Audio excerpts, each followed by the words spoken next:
Bonjour Benjamin Roger. Bonjour. Le premier constat que fait Jeune Afrique cette semaine, c'est que la CEDEAO, jusqu'ici considérée comme le gendarme de la démocratie en Afrique de l'Ouest, ne parvient plus à jouer son rôle. Oui, en janvier 2017, en Gambie, à l'époque, quand Yahya Jammeh s'accrochait au pouvoir, la CEDEAO avait dépêché une mission militaire pour voilà pour le forcer à quitter le pouvoir. C'est ce qu'il avait fait finalement sous la pression internationale et la pression militaire de la CEDEAO. Et à l'époque, à commencer par les Gambiens, tout le monde avait applaudi cette intervention et avait salué voilà l'intervention de ce gendarme de la démocratie dans la région et le fait que la CEDEAO voilà faisait respecter le verdict d'Azurne. Et ça, c'était il y a pas si loin, c'était en 2017.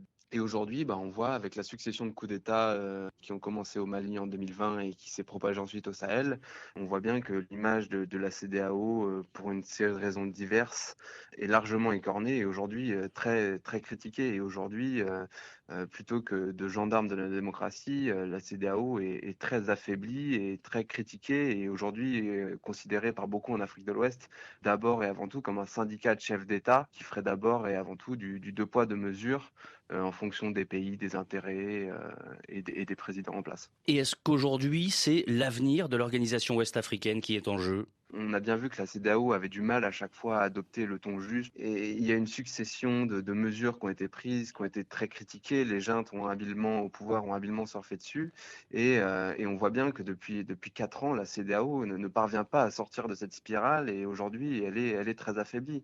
Il y a eu entre-temps les affaires des troisièmes mandats depuis 2020, de troisième mandat de Alpha Condé et puis de Alassane Ouattara en Côte d'Ivoire, sur lesquels beaucoup ont critiqué la position de la CEDEAO. Il y a plus récemment ce qui s'est passé au Sénégal avec la décision du président Macky Sall de reporter le scrutin de plusieurs mois. Et donc, on voit bien que la CEDEAO a du mal à sortir de cette spirale et on voit bien qu'elle est aujourd'hui, elle semble aujourd'hui plus affaiblie que jamais depuis sa création en 1975. Est-ce que la CEDEAO pourrait être amenée à collaborer avec l'AES? Est-ce que c'est envisageable? Beaucoup disent que de toute façon, il n'y a pas le choix en fait. Les populations des différents pays Afrique de l'Ouest sont voilà très interconnectées. Je pense par exemple à un pays comme le Burkina, la Côte d'Ivoire. Voilà, il y a plusieurs millions de Burkinabés qui vivent en Côte d'Ivoire. Il y a des échanges quotidiens réguliers. Donc voilà, en fait, et des autres exemples comme ça, il y en a beaucoup dans la région. Donc ce que je veux dire, c'est que les pays, les gouvernements, malgré les divergences qu'il peut y avoir, les tensions qu'il peut y avoir, de par la réalité économique, la réalité humaine, n'ont pas vraiment d'autre choix que de collaborer. Et on voit bien qu'au sein de la CEDEAO, certains ont bien compris ça, et puis il y a aussi une question de survie politique derrière.